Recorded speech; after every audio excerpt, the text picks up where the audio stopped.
This is Damian Macy representing Friends of the Marshall Public Library, and today is Tuesday, December the 6th of 2016, and I'm at the library with a former long-term resident, Franklin Ellshoff, and he has a lot of information and a lot of memories I know about early Marshall. Even though he lives in Indiana now, we still consider him a Marshallonian. So with that, Franklin, you're on. All right. Thank you, Damon. Well, I was born and raised in Marshall, and I have a twin sister. I had a twin sister. We were born on May 13th, 1930. And we were raised here, went to school here, graduated, and thoroughly had a good time in Marshall. And our folks, my mother was from Marshall. My dad was originally from Robinson. Okay. And his parents had moved there because his dad was a stone contractor.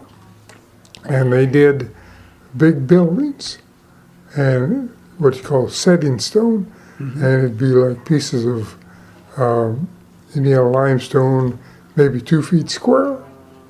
And they did bank buildings, and the last building they did was a big church in Urbana, Indiana, Illinois.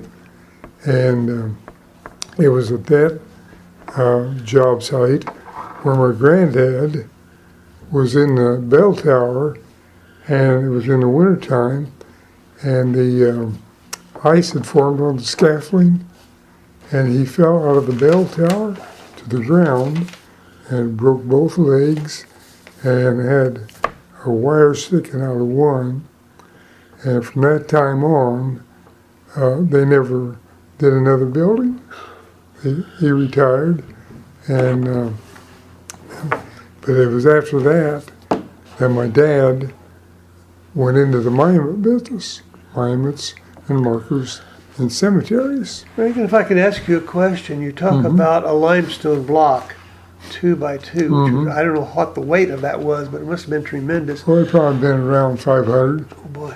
What mechanics or did they use to get that from ground level up? They had like boom derricks and chain hoists and things like that.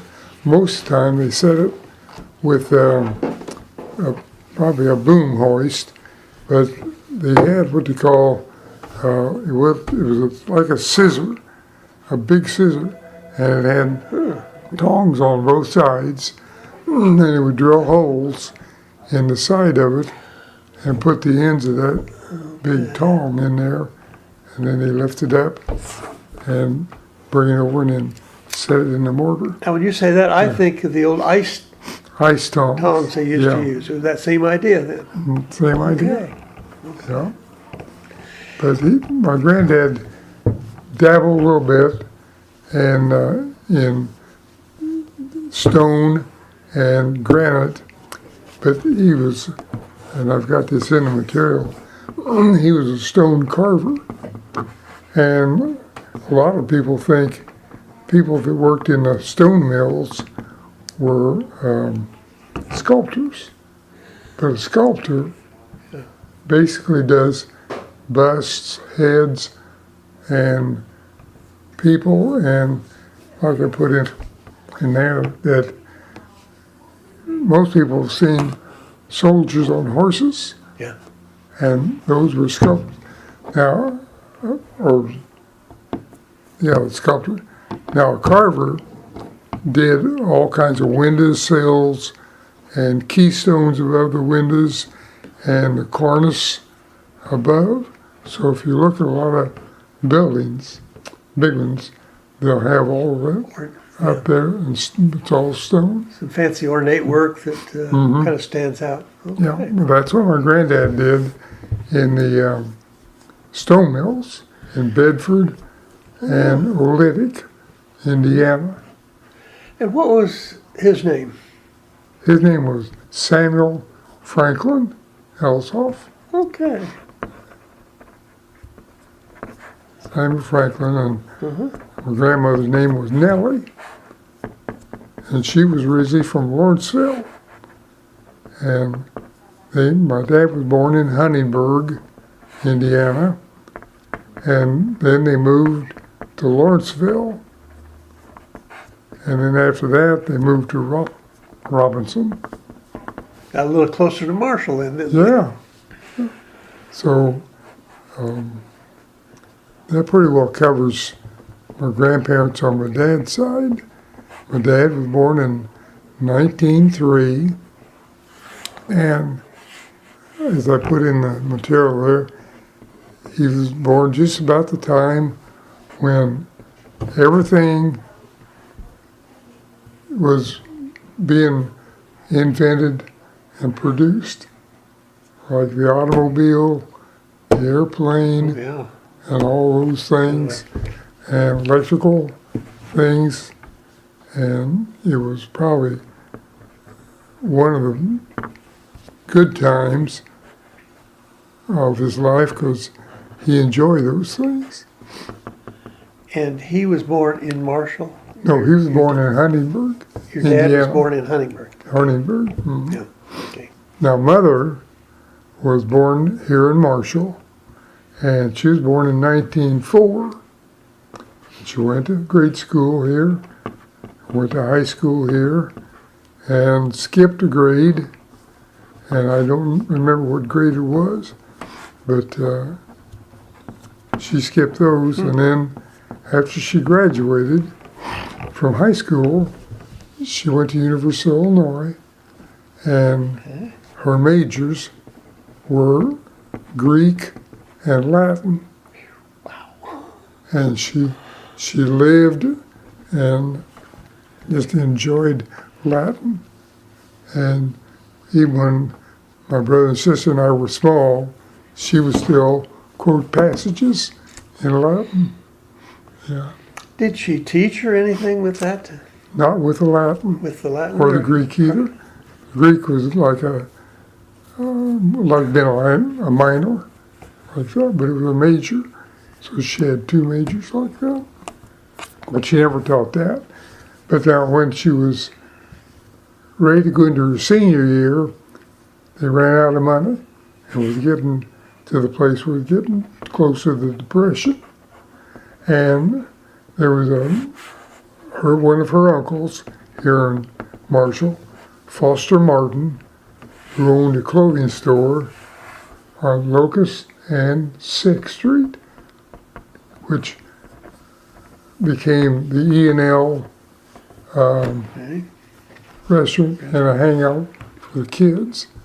Anyway, he paid for a lot of mother's schooling, and basically the money ran out, and so he didn't finance anymore, so she didn't go back her senior year, and she didn't graduate, consequently.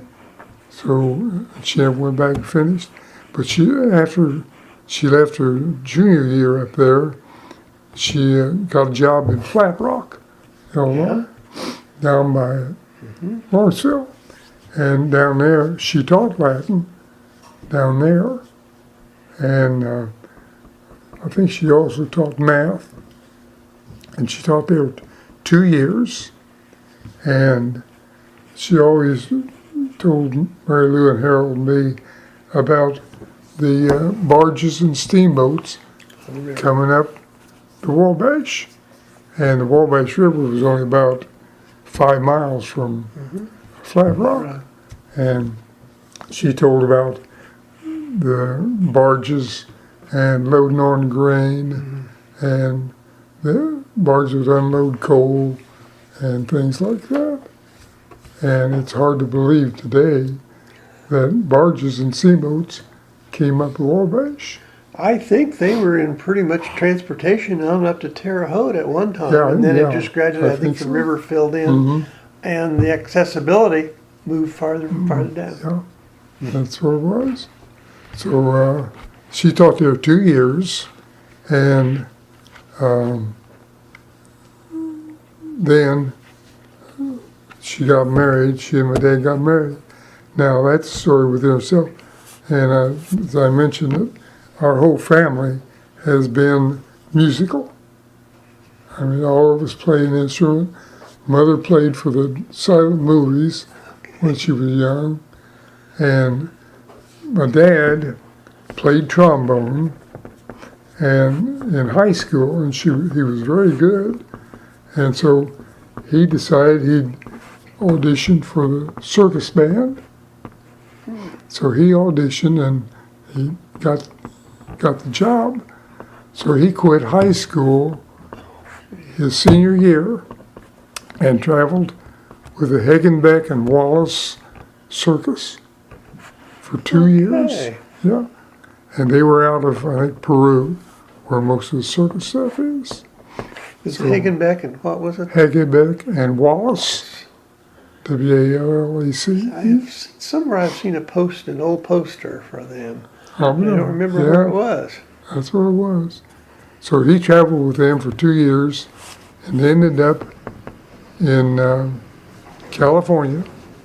So he quit the band out there and he went to work for Standard Oil. That's when the big oil rush, all that was going on. And as far as I can tell, he worked on the docks loading oil into ships. But then he didn't stay there very long, and he came back to Illinois in 1924. He came back, and then that's when he went to work with his dad, my granddad. That's when he got in the stone business with my granddad, and then I think he worked 2 years, and then that's when my granddad had the accident, and then they quit. And then from there, well, going back to Mother, Mother played in the band in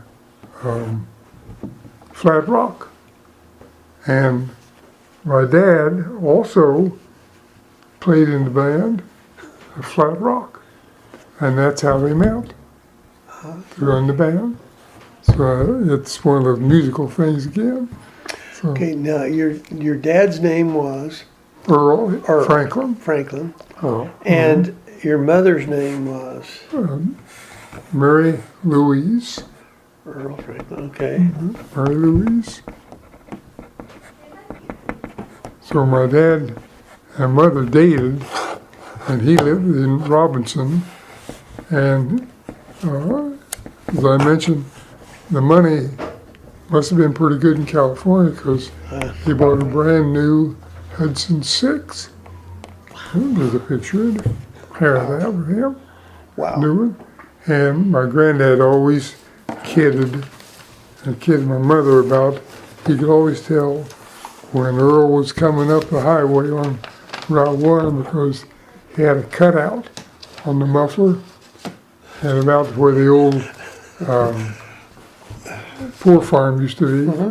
He'd turn on that cutout with all the noise, and Granddad would say that he could hear Earl coming up the road, knew he was coming. So, but yeah, here's the picture. Oh my. And that was a classic car. Yeah, it was then. But Dad always liked good, big cars. And was that a 1920? That was a 26, I think. 26 car? I think that was a 26. That is gorgeous. Yeah. So from there, Thank you. they dated, and then they got married in 27. And I've got the marriage certificate and everything, but I forgot the date. But then in 1927, they bought a house that is now the house down there at 304 Maple. And they bought it from a fellow named Earl Sowers, and they paid $1,600 for it. Can you find a picture of it? $1,600, and their payments were $16 a month. Oh my. But they bought the house, but right to the east, there was another lot for the big lot, and which was actually 306 instead of 304, because each lot had a house number, of course, and that's where my dad built his first building shop. It was a wooden one, and it was basically a series of them, and then every so often my dad would add more to it. He'd add a wing on one side and a wing on the other side. They added a place in another part in the back where they do. Yeah, that's a picture of the original house. And if you look, Harold's over here looking out the window, and Mary Lou and I are over here. Oh, Now that's Ed Washburn. You know, Cora Francis, Bob Francis. Okay, that's her granddad. And he was hired by the city to plow the sidewalks. Sidewalks. That's what he did. Franklin, is this the old brick factory over here? Yes. Yep. Well, no, that's not a brick factory. That's a wool mill. That was a wool mill Okay. that they carded and Yeah. wove the wool, everything. And to the right of that, the next lot over, my dad bought the lot there, and he tried to buy the whole building for years, but the old fellow that B.F. Johnson owned it, he wouldn't sell it. But on the lot that my dad bought, there was a huge hole there, about 8 feet in diameter, and that was a well, and that's where they got all the water to process the wool. And I've got a pencil drawing that shows the old building, which actually was 3 stories, and it shows the big smokestacks where they heated the water, like that. Okay. Wow. So kind of diverse over there. But Okay, now your dad put the cladding of the stone on the frame house, and yeah, my dad did all that himself. And he started basically, I imagine, in the 1920s. And he pretty well finished it up by, I think, probably 1940, 41, because the fireplace was built in 1939. And I remember that because Mother took Harold and Mary Lou and me to the University University, Illinois, to a football game to get out of the way for it, so my dad could go ahead and lay up all the stone for the fireplace. get Yeah, those get little them ones out. out of the way. Oh, Mother was that's a neat. big fan of the University of Illinois football team. So, okay, yeah. Now, with the monument shop, Harold and I worked there all the time during the summer, like that. At what shop? All summertime. And one year, well, that year right there, 47, my dad bought a flat car full of granite. He and Mother would go to Georgia and take a little vacation, and he would go down to the granite quarries and the granite mills, and during the wintertime, they got a better deal because they weren't producing anything for monument shops. So my dad bought this flat car full of monuments, and Harold and I were out there unloading it, and on the back of the picture it tells I think it was 2 above 0 Gosh. on the back. Oh, gee. And that's me on the flat car. And Harold sitting in the truck. And the truck's another story because my dad bought that brand new in 46. I thought that was the 40s somewhere. It was either the first or the second new truck sold in Marshall There weren't many Right, until right. that time in after the war. 46. Yeah. Like that.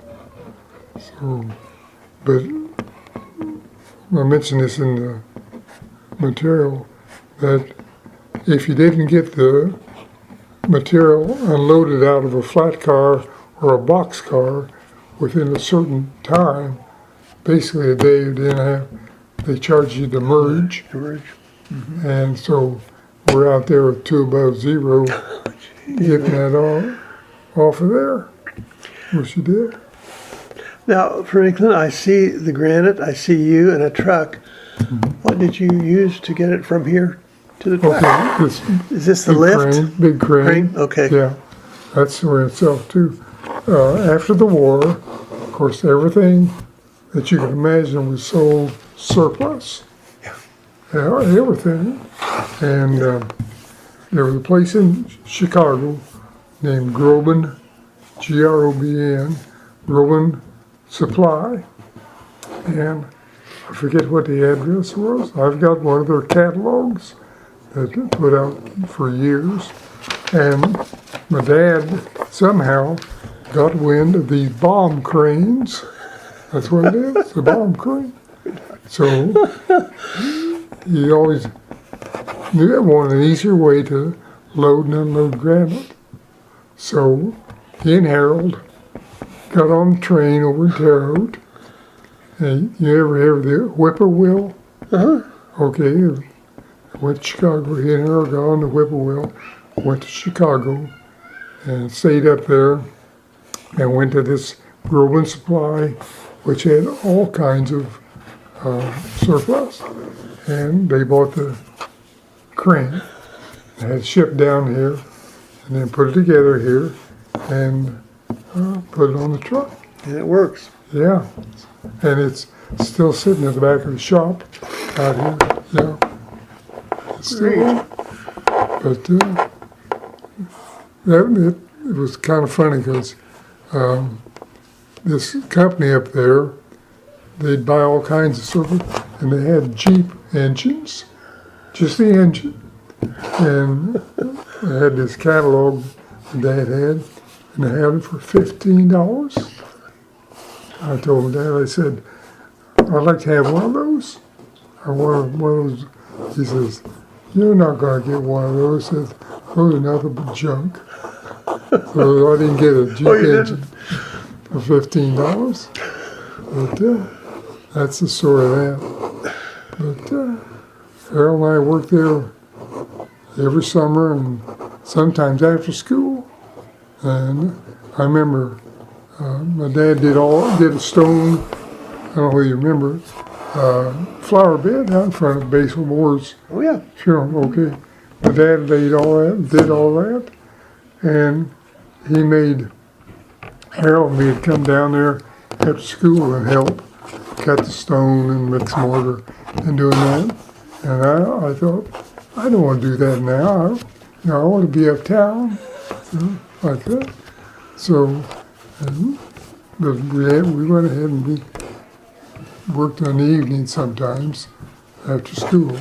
But my dad was busy. Now, during the summertime, Harold and I worked every day, and our big thrill was getting to drive the truck out to the cemetery and back. Because back then, you get a driver's license at 15. Yeah. So I had mine 15, Harold, but I think we didn't quite have them then, but we got to drive out there because Dad always hired somebody to help, hired help, and I mentioned that in the material.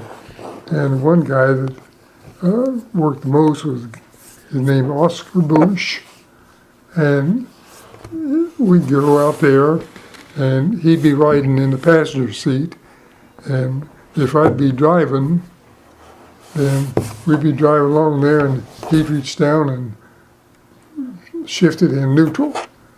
So then we'd be driving along there and try to accelerate. Wouldn't go any place. And You mentioned the driver's age. I remember I couldn't wait till I was 15. I couldn't wait, and about 2 months before I was 15, they changed the law to move to 16. Yeah. Oh, it was just shattering.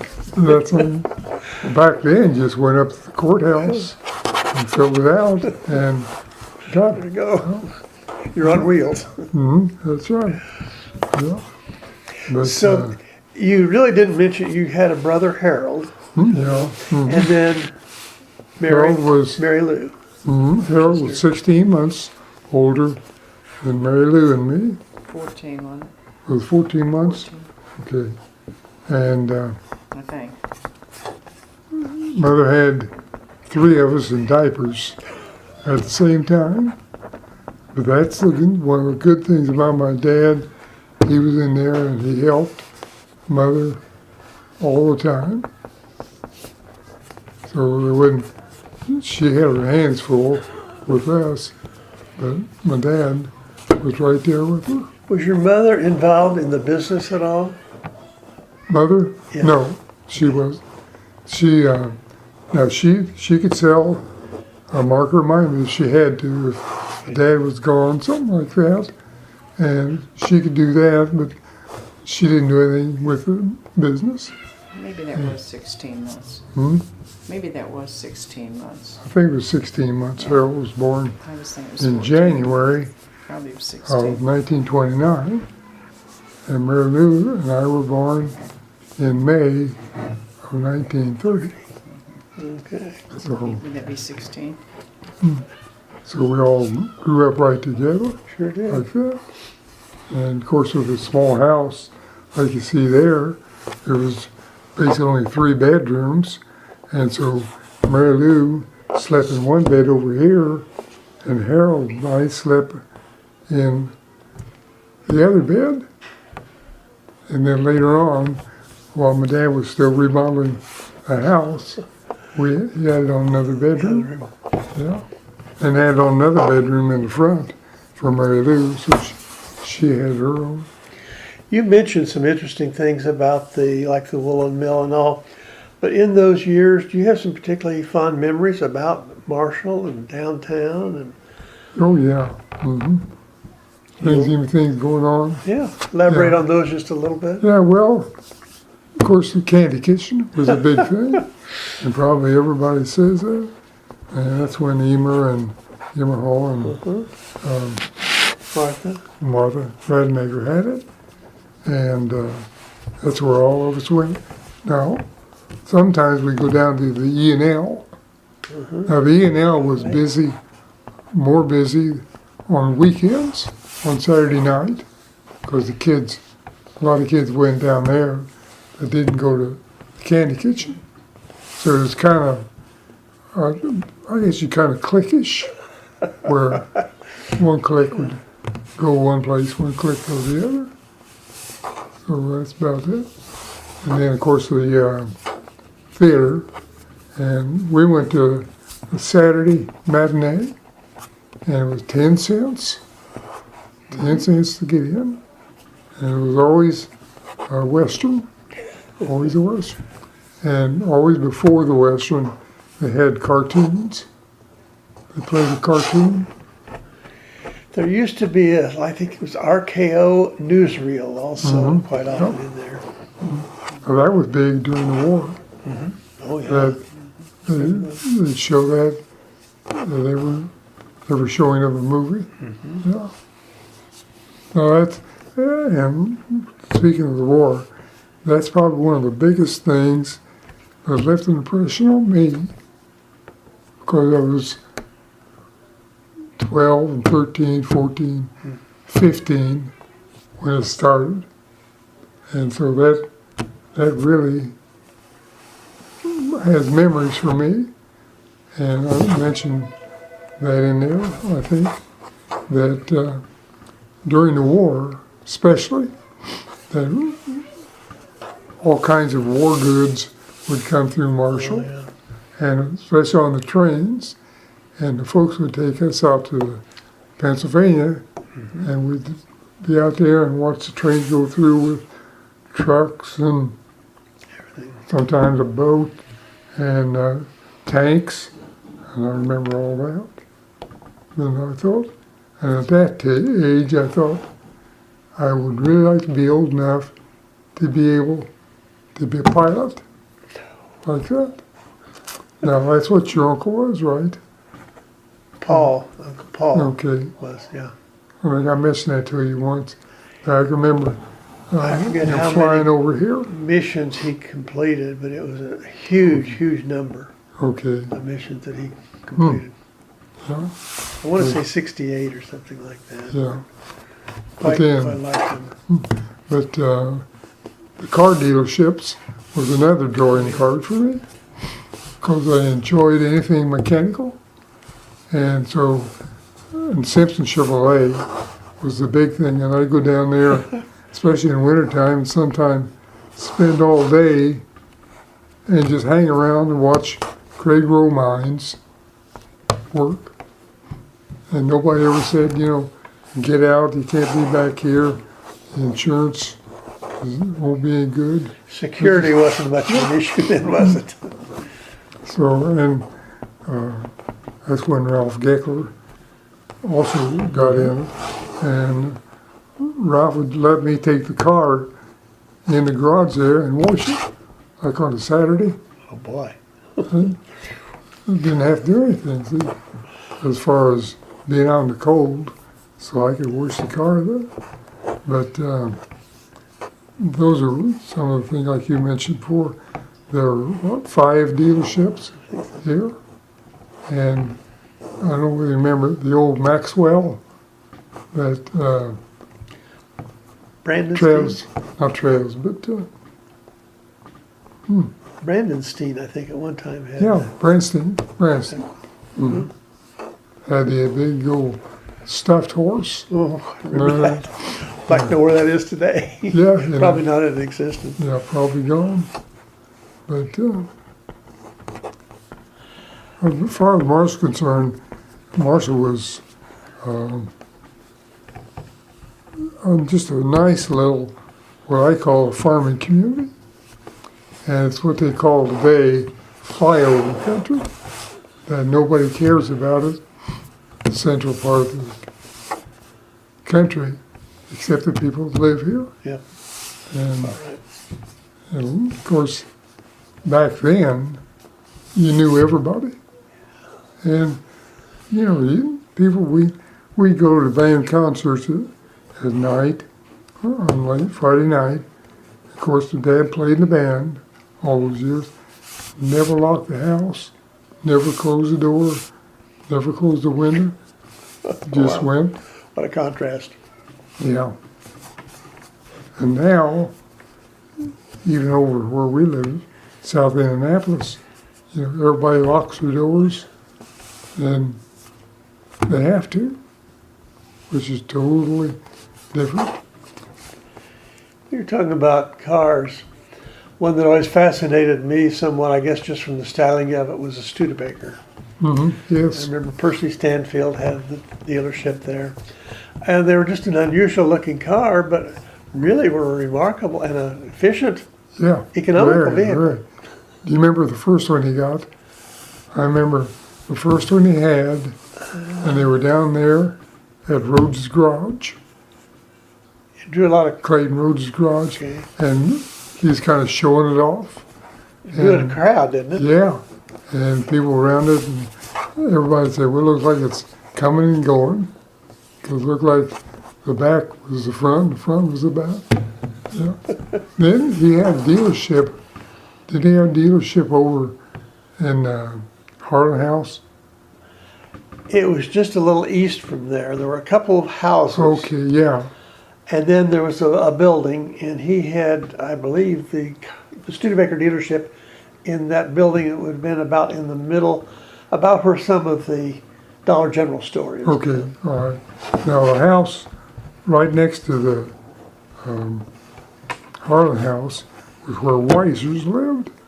There was a Weiser. Yeah, And then on down was the, not a hatchery, but was that who had that? I remember hatchery. Anderson had a hatchery Okay, but I think it was on 7th Street, kind of down somewhere in the area of the water tower.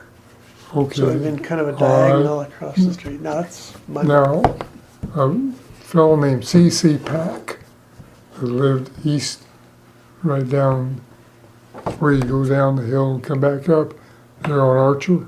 Okay. He had one also. He ran for somebody, because most of those were owned by other companies, and he did that. Yep, I remember the old Studebaker. And you mentioned the Hudson here that your dad had. Did he continue with some Hudsons later on in years? Continue on. Buying some additional Hudsons after that? Oh, no, he never bought another. Okay. No. I don't know what Clodfelders had the agency over on I mentioned that the west in side there. of the square. And I don't know really what my dad bought after the Hudson. I know he had a brand new 34 Chevrolet. I can remember Harold and Mary Lou and me sitting in the back seat, and all that mohair upholstery. And we'd, like on Saturday, we'd go someplace. But wasn't that hot in the summer? Yeah. Oh, that was hotter places. Then after that, he bought a new 37 Pontiac. Nice. And got that from Flowers. Yeah. The Flowers had the pine. And after that, which is another good story, he bought the 48 Pontiac. And the 48 Pontiac, after the war, and my dad wanted a new car. He wanted to trade in the 37 and get a new 48. And every 48 that came in was already called for. And my dad always kidded and kind of laughed about it, that practically every 48 Pontiac came in went to a farmer. And Dad said, well, probably a reason for that, because he had the John Deere dealership. There's a connection there. So that, he had his name on the list, and he probably would have gotten one, but he knew a fella in Sullivan that owned a mining shop down there, and my dad would go to all around these mining shops, and anytime he was close, he'd go in and talk to them, and friends with all of them. But anyway, somebody down there had a whole car lot full of brand new Pontiacs. Ooh, that was rare. Yeah, and it was like a used car lot. But what it was, you could go to Detroit and drive back a new car. You could buy it up there. So somehow he had these Pontiacs on his lot. So my dad saw it and he said, I'd like to buy one. He said, but I want to trade this 37 in. And the guys, I don't know what he offered Dad, but my dad wouldn't settle. My dad said no. He said, I want $700 for 37. The guy said, no, can't do it. And my dad was the type that would say, okay, you know what your stuff's worth. Don't come down if you want. So I was with him, and Harold was with him, and we got in a 37 and started home and got right to the Hudsonville Bridge and heard this honking behind us. And this guy got out and he said, yeah, he said, change of mind. If you want to buy that, I'll give you $700 for that. That was a few miles away down the road, too. Yeah. So we turned around and went back to Sullivan, and got that. And that's, I still got it. Oh, really? I still got it. What color is it? black. I'll say most of them were, but He always liked black. yeah, Yeah. that's neat. And then I went to the Army, and they still had it. And when I came home, my dad had bought a new Buick from Ralph Bickley. Bought that new Buick. So when I got home, he said, "Here, so you can have the Pontiac." Because that was my car. You got that picture? I've got a picture of the three vehicles. What I always remember about those cars in that whole period of time was the new ones usually came out about September, and it was always a big fanfare. Oh, yeah. And they kept them under wraps. So the day that they were, quote, announced was when, at least I always thought, oh, got to get to the showroom Yeah. to see what they look Yeah. like. And they were different Yeah. from one year to the next. Where now it seems like they all look, oh my, oh my. Yeah. I kept that like that. If we were working out in the cemetery, out here at Marshall Cemetery, and if Mother had been to the store someplace and parked it on the street in front of the house, it was just a rock road. I'd go out there with a big rag and polish all the dust off. Yeah. Is this a two-door or a? Yeah, two-door. Okay, I thought it looked like it from the. Yeah, it's a two-door. Oh, that's neat. Then that's the, I don't know how it came out so blue. That's the 49 pickup that Dad and I bought in 49. And I put the white sidewalls on it. That's classy. It had dual mufflers on it. Oh my! Wow. And that's the 46. That's 46. About 46. And that's a Mercury too, isn't it? Yeah, no, that belonged to my sister and her husband, and I'd taken it in Indianapolis, and I'd gone over there to the time trials at the Speedway, and Mary Lou and her husband worked at Allison Oh yeah. there, and they lived in a little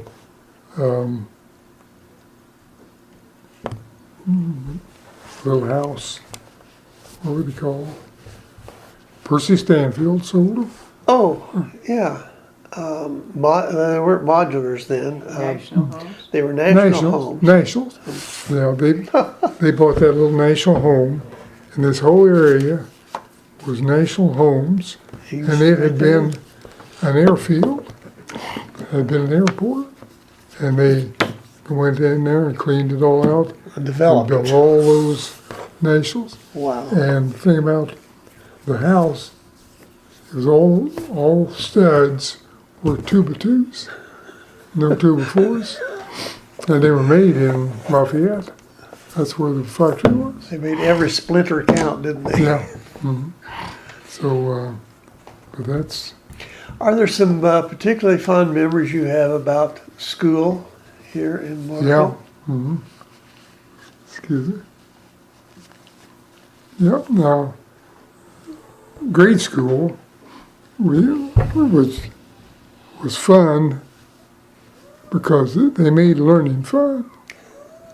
It wasn't just, do this and come back. And the thing I remember most is a lot of the stuff that we learned was what you call rote memory.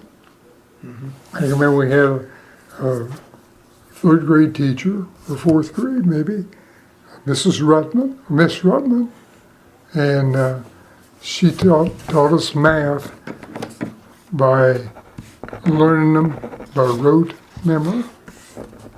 And I always remember somebody saying, if you ever remember anything that you learned, it's because you overlearned it.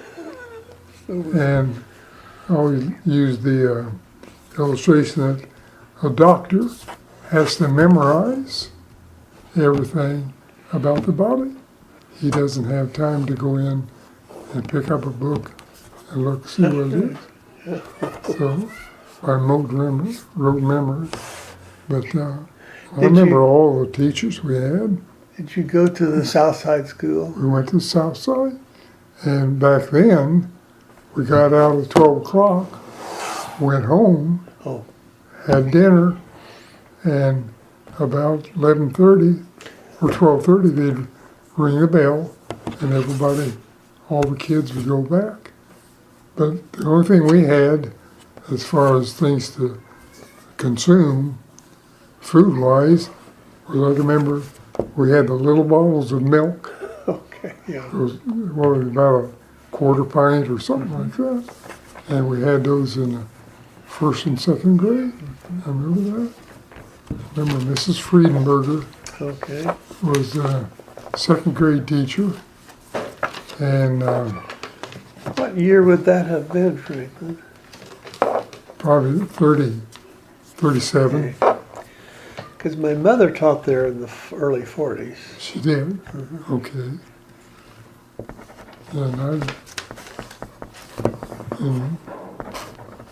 And we were freshmen in 1944, Okay, so we were, but past that. You were past that. What was your favorite subject in school? I'd probably say English. Really? Okay. Yeah, I think that's a holdover from mother, Probably. and being that way and making sure that we spoke correctly and we wrote correctly and learned to spell. And there's a lot of that. But math, and every kid will probably tell you this was not their best subject. Heard it before. But it's funny that in the last few years, well, several years, that I've gotten to like math more. But I still don't understand how you can have algebra and get anything out of it. Yeah. And I think There's a lot of that. geometry, and then there's trigonometry and all. Now, I like trigonometry or geometry because it was during the war. Yeah. And Reuben Hornbrook would use the war and things.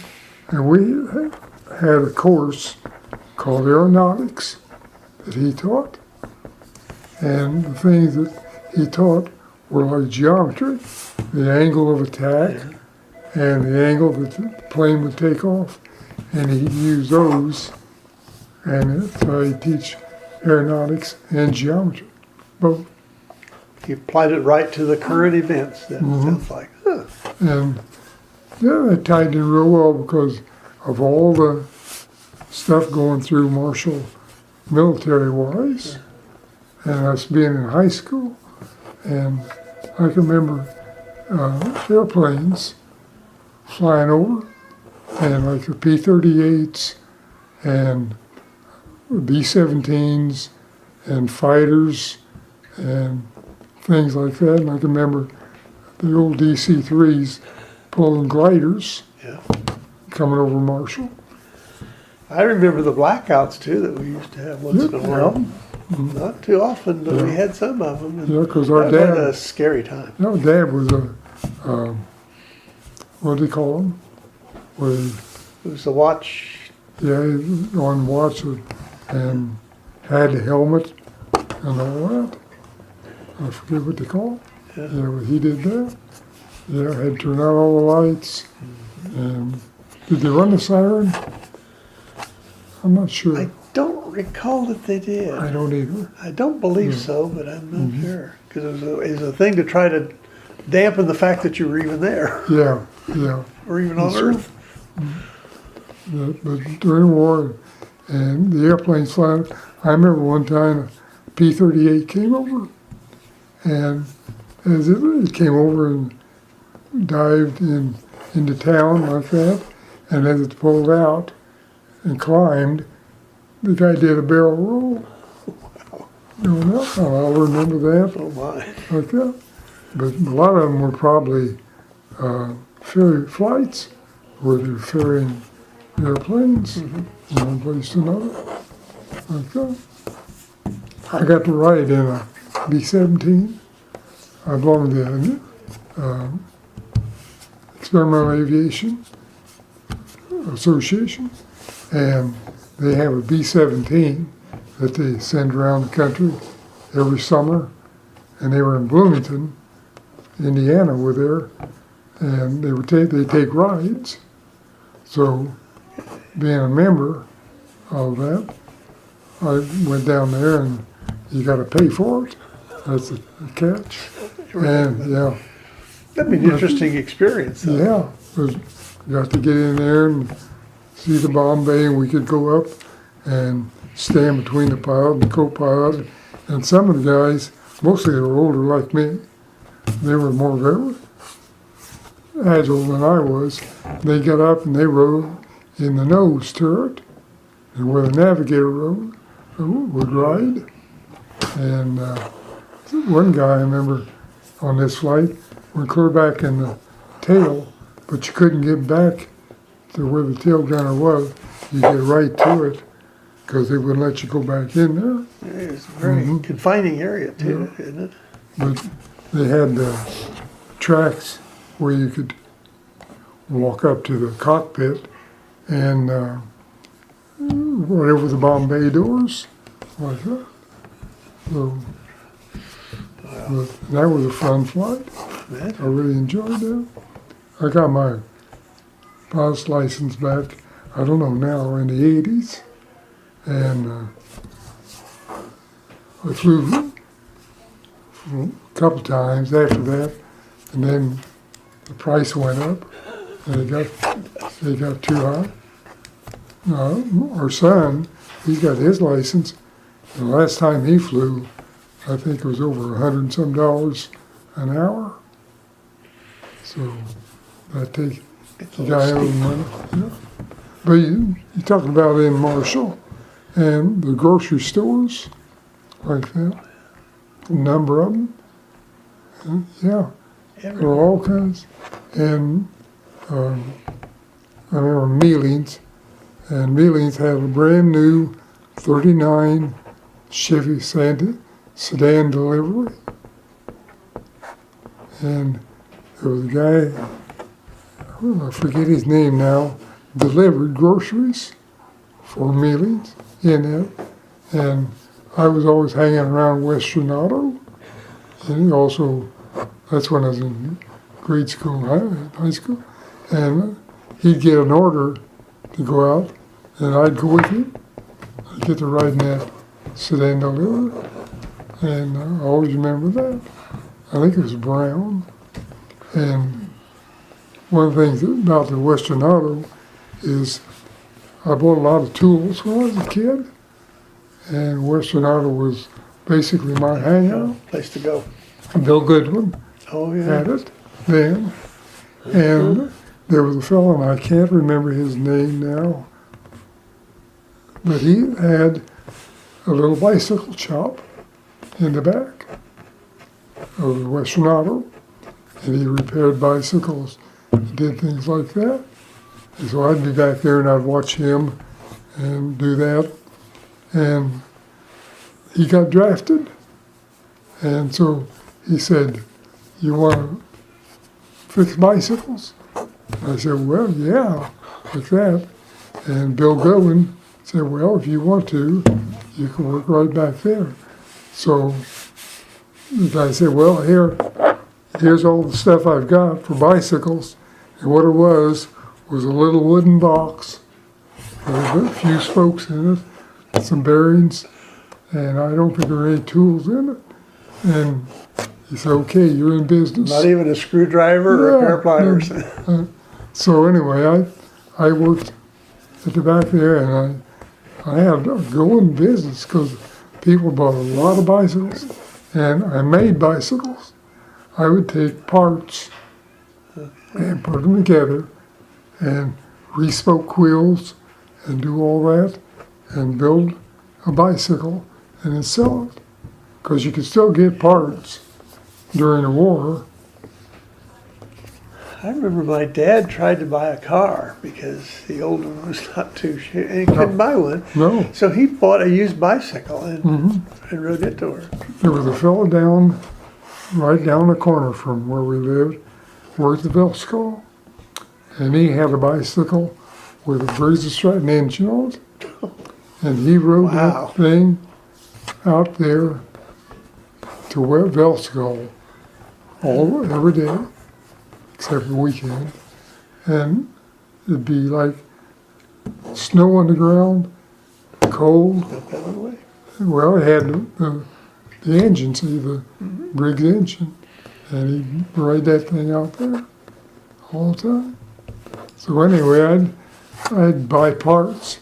Mother and Dad would usually take us, rather than Harold and me, to Terre Haute on Saturday night. That's when all the stores were open, and you couldn't walk down the sidewalk because there was a crowd.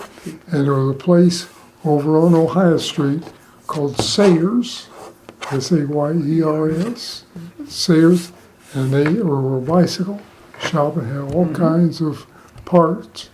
So Harold and I would go down there, and I'd buy spokes, bearings, and forks, cranks, and anything I needed like that. And I'd buy all my parts down there, and I'd take them back home and take them up there and put them all together and have my bicycle, and I'd sell it. And all the money I made off of that, almost, I put in war bonds, savings stamps like that, because they didn't have At anything the to post buy. office. You Yeah. bought the stamps and they got a little book to put them in, right? A little bit. Yeah.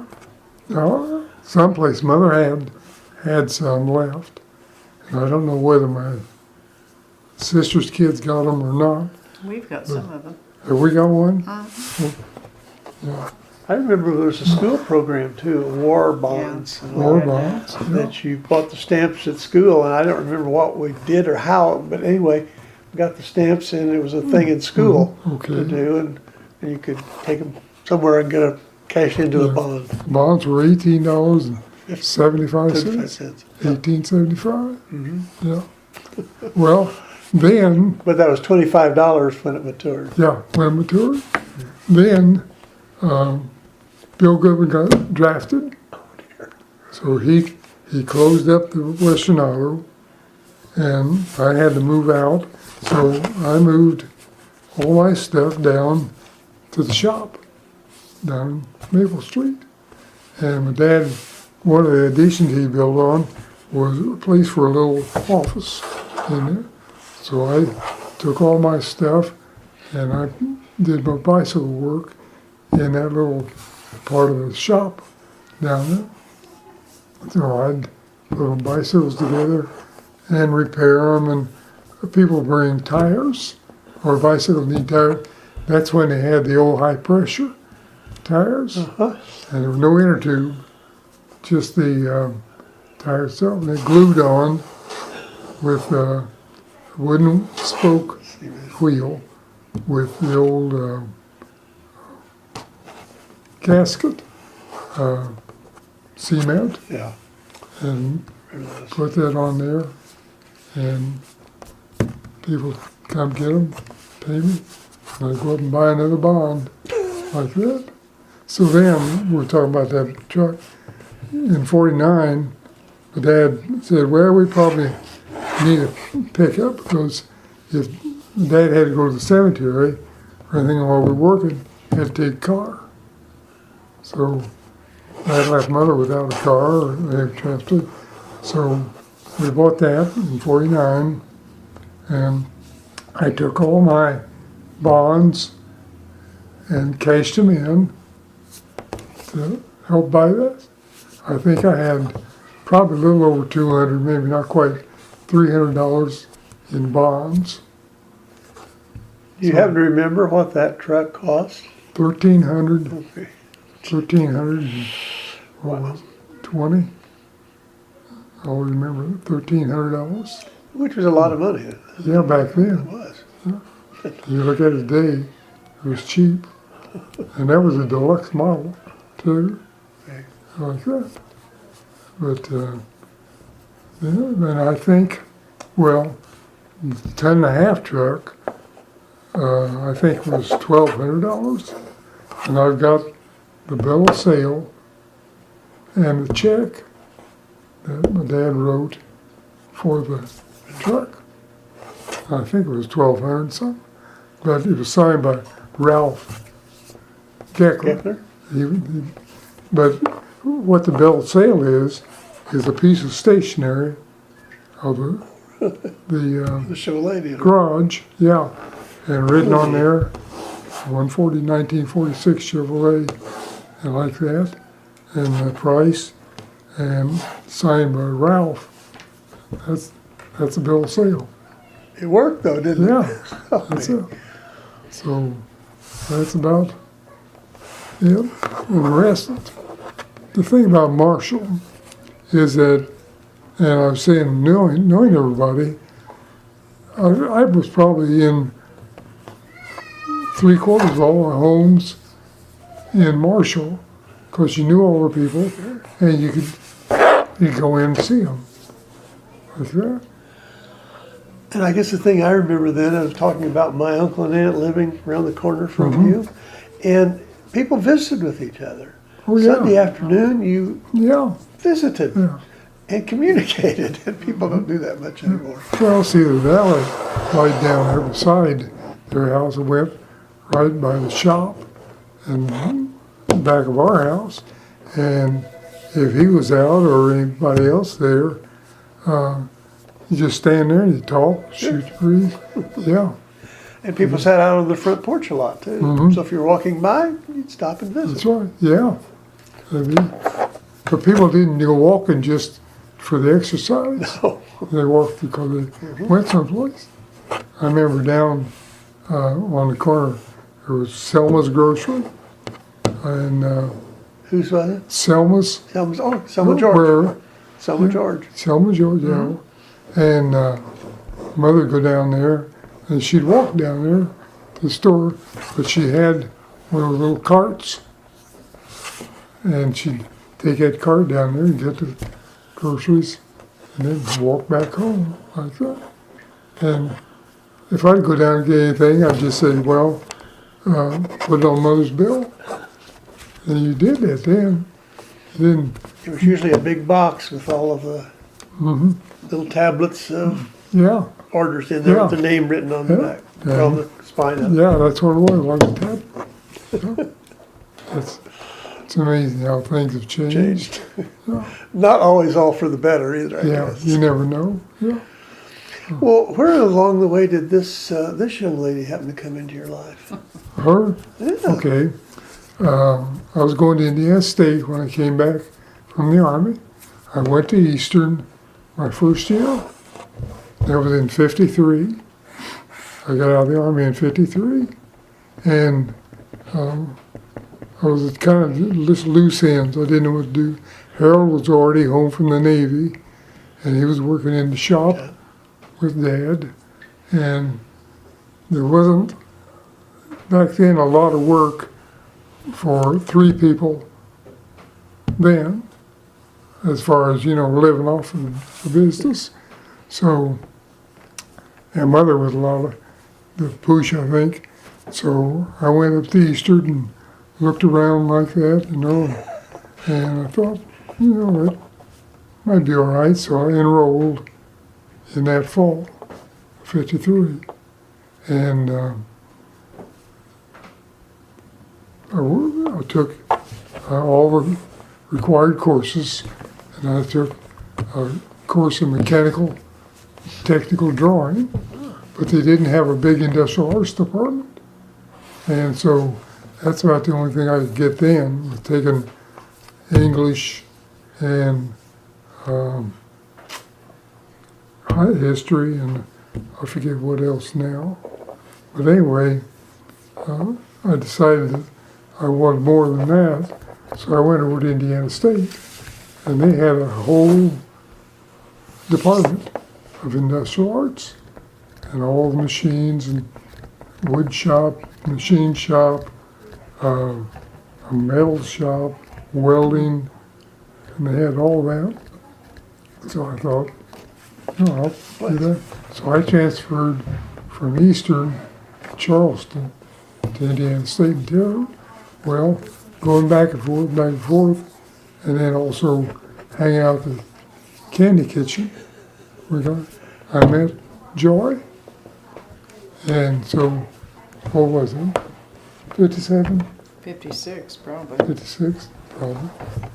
So she needed a way to get to school from here. So she rode back and forth to school. She and Pat Bruner, they were both taking business. Belts in. Yeah, Pat Belts. So they rode back and forth. So it just kind of one thing went to another, and we just got together like that. And her name was?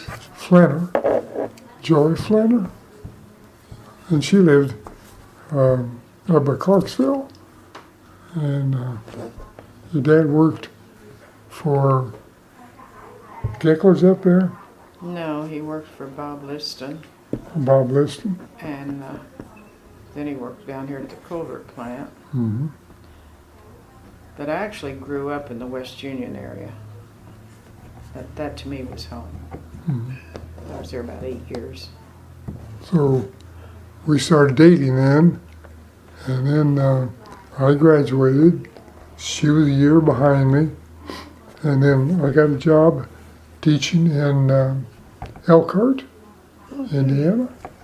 So Joy said, well, she'd probably just go ahead and go with me up there. And I said no, that I didn't want her to quit school. So I made sure that she stayed in school and finished and graduated. And so she drove back and forth, and she had a little apartment up where Alma Cork lived, up on 7th Street. It's like a carriage house. Who lived there later? Huh? Who lived there later on? It was a apartment above the garage. Was that north of the high school? No, it's on 7th Street. Oh, Wasn't it 7th? 507, something like that. Yeah, it's up there. Okay, A big house. Well, you know where carriage house there Yeah. beside. Tarble lived. yeah, Okay, just right right there, north of that. yeah. So Yeah. that's where she lived. Okay. And I bought that, a 47, not 47, bought a 57 Chevy that Ralph had. It was only about, it wasn't quite out, might have been a year and a half old, but it belonged to John Lewis. And I don't know why he traded in, but he bought another car, and this one was down there. And so I was going to Elkhart, so I went up to the bank and asked Woody, Burnett, yeah. Told him I wanted to buy that, and he said, no problem. So he just wrote out a check, took it down and gave it to Ralph Geckler. You rode a I had week. 57. So that's what she drove to school. Well, we And got I had the married- 48. We got married in 59, and Yeah. that was the year, my senior year in college, Mm-hmm. and he went on to Elkhart. Then I went up and did my student teaching in Elkhart Oh, in March. what field? Business, Business? typing, shorthand. Now, weren't you in the business part? Yeah. Yeah. What year did you graduate? I graduated from Indiana State in 1960. 60? Well, I Okay. graduated in 60. I don't remember having classes together. Uh, I had a 100-hour spatial in business. I had accounting, an accounting major. I want, Breidenball was yes. accounting. Mr. Lane, and then Whetstone had her for typing. I had Kraus for everything. And Dr. Hunter. Who? Hunter Oh, yes. for Roy machines. Yeah, Roy Hunter. Hunter. Yeah. I had him for accounting. Oh Can't dear. believe how bad that was. But I had Krause for all my shorthand, and I had Hoskinson for office machines. Never had him for anything. That's when it was a fairly small school. And I think, well, how many were? Probably 7,000? I think when I graduated, there was 5,000 or less. 5? Yeah. Okay. It was about 1,200, I think, came into the freshman year. 1,000 when I did, and then the entering classes kept moving up. And then we include graduate schools and stuff. I don't know the exact amount, but I think it was around 4,800, 5,000. Remember? And now it's 13 Yeah. plus. Yeah. Elkhart, what brought you back to a place called Mooresville? Well, I went to Elkhart, and I hadn't intended to, and didn't think I really wanted to, but the superintendent came down. It was summertime, and I was helping in the shop, and I think Mother took the phone call and said they want me to come over to interview for a job, and that's when the school did all the interviewing and things like that. So I went over there, and the superintendent of the school at Jimtown, which is outside of Elkhart, and it'd be like a county school. What we do. And so I went over there, and he was there, and he said he had a job available in industrial arts. He said, but to start with, it'd be teaching all mechanical drawing. I thought, well, I don't know whether I want that or not. So I said, well, let me think it over. He said, well, what I want you to do is come up to Elkhart, and I'll show you around and give you a chance to make up your mind. So I went up to Elkhart a week or so later, and he talked to me and told me this, and he said, well, you're already taking graduate classes. He said, I'll just give you graduate pay. In other words, I'll give you the pay like you've already got your master's, which I think it must have been around $5,000 to start, which I thought was pretty good because, Good at that time.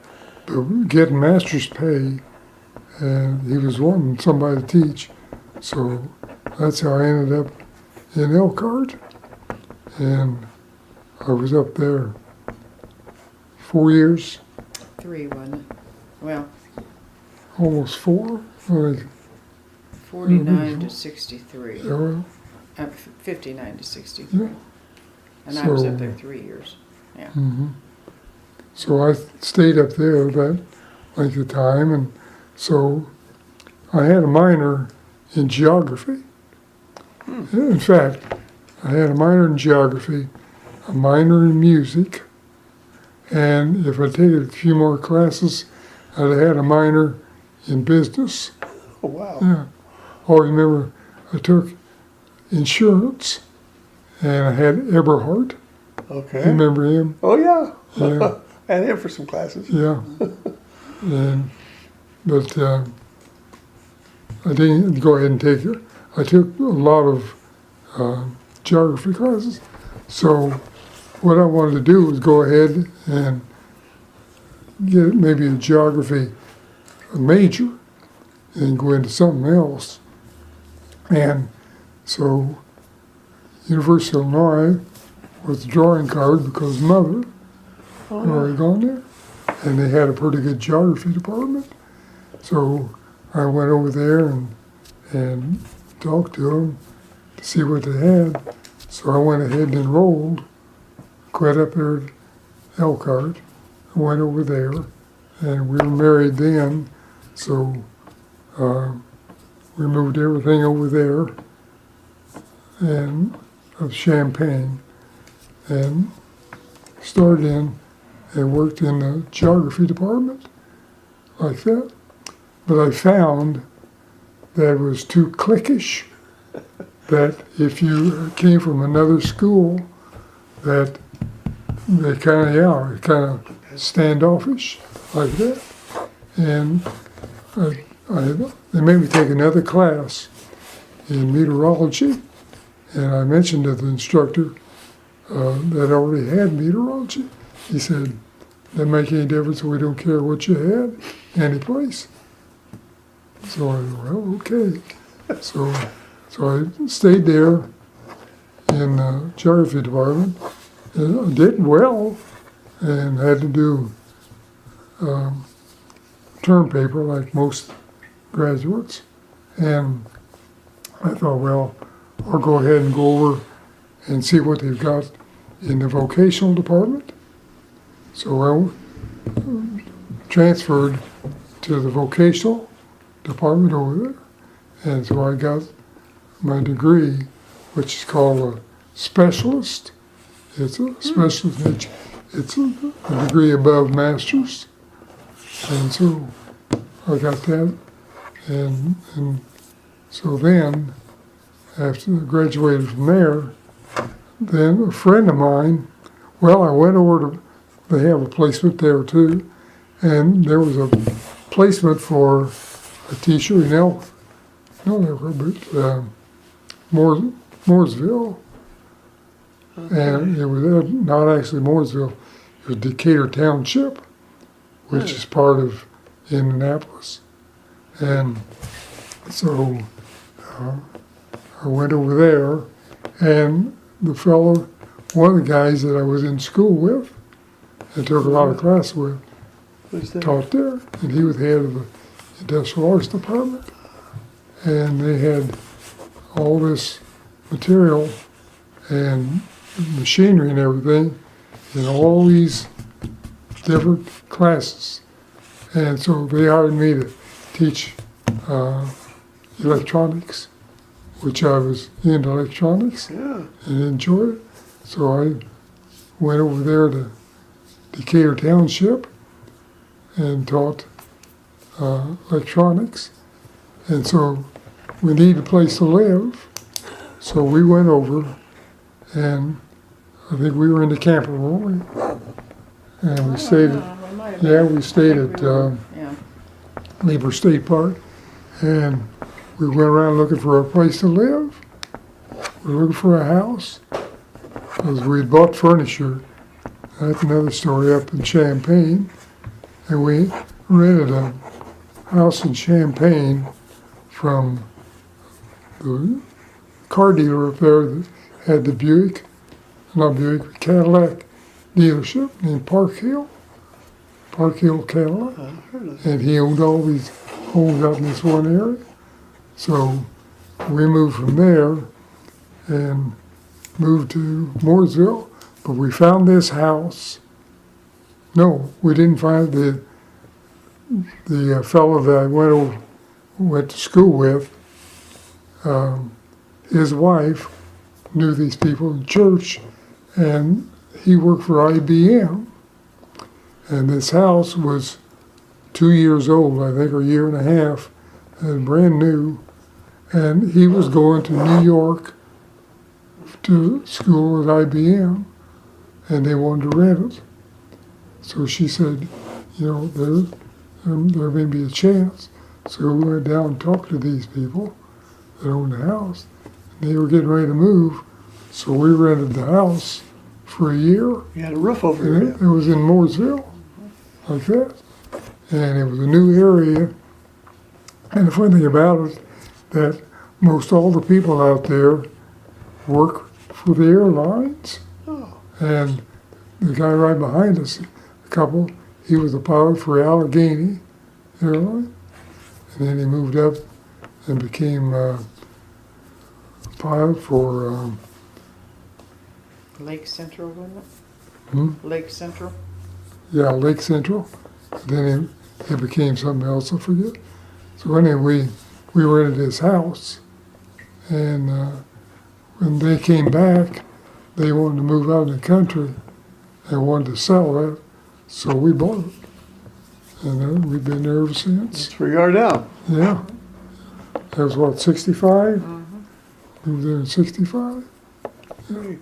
And I retired from Decatur in 91. That's when I retired. And we thought about, well, I didn't, most of me thought about moving back here. I was going to ask that. If Yeah. you never thought about. Yeah, but we talked over and thought it over and said, well, we've been there all these years, and most of the people around here had either passed away later or, gone their own way, and we had friends over there. It had been a whole nother moving deal. We have to more acclimate again, and we didn't think it was worth it. So, I think it's been a really delight visiting with you. I usually ask most people a couple kind of closing questions. go ahead. What Do it. was there a particular person in your lifetime that really influenced you the most, you think? Yeah, mother. Okay. But I would say equally my dad. Yeah. Very admirable. We've got so many modern conveniences and stuff around us everywhere. Is there something you'd say, I just couldn't live without that? Well, that's hard to say because I feel that I'm self-sufficient, that I can do things, and don't need a lot of, for example, computer. I don't mess with the computer. She does all that. See? But I love electronics. I really like electronics. But if you didn't have electricity, you might be in the trouble, Yeah. right? Oh, Yeah. absolutely. And But you don't as far as, I'd say the automobile, Okay. probably. If you were traveling, let's say you were over in Europe somewhere, and someone said, where are you from? And you said, well, I grew up in a place called Marshall, and where's that? And you said, Marshall, Illinois. What would you tell them about Marshall and why you might be a good place for them to even want to visit? I'd say it's in the central part of the country, and it's what we call a farming community. That farms are all around it, and a lot of people that lived there had owned farms, and when they retired, they turned it over to their kids, and then they moved in town. But it has almost all the conveniences of a large town, at least years ago. But it's changed because there are no more clothing stores or anything like that, grocery stores, that it's just becomes what we call over in Indianapolis a bedroom community. That people live here and they get up, go to work. Our son's a good example. He gets up every morning, goes to Effingham, comes home, goes in, sits down, wants to rest. So, unless you go to Walmart or someplace like that.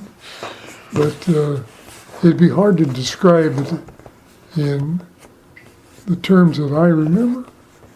That's probably the biggest thing.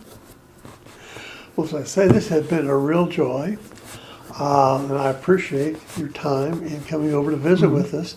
And as I say, this will go on, so it will be not for today, tomorrow, or even next year, but it's really for people in the future saying, I didn't know that about Franklin. And of course, this will be a supplement, and I will plan to read this too and make sure that they've got one in the library. Are there any questions that you'd like to ask? I guess I dropped a few of them in as we went along, Okay. so I think we covered the waterfront pretty well. Okay. And you've had a nice, interesting thing about your career and all, and still Marshall's been obviously very much in your mind and Oh, well. a place of your origin and your family Yeah. home. Now with me, Marshall's home. That's the last thing I put in there. That's good. home. And that's why I was kind of summarizing with that last Yeah. question of Yeah. what your memories of Marshall might convey on to someone I else. remember grocery stores, the garages, the dealerships, theater, and things like that, grabbing hammers.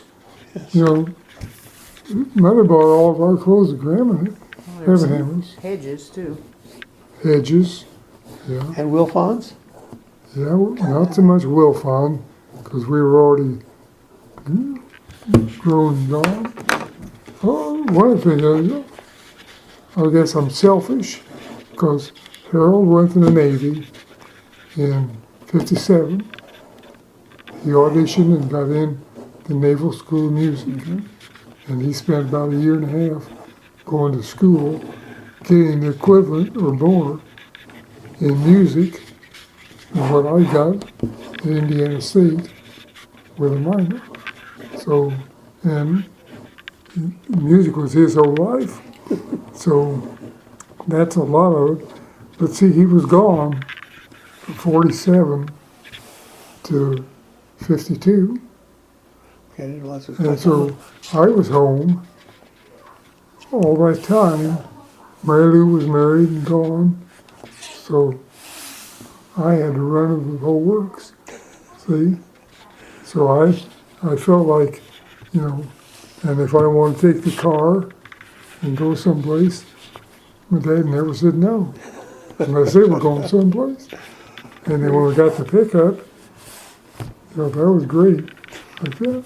So I had a lot of things, and I worked with my dad in the business all those years. Harold was gone, but then I was drafted, so that figure went all stopped. But Well, you obviously got some very fond memories of Marshall, and we're so glad that you shared some of those with us. So I want to thanks again, and it's been a real delight visiting with you. I appreciate it, David.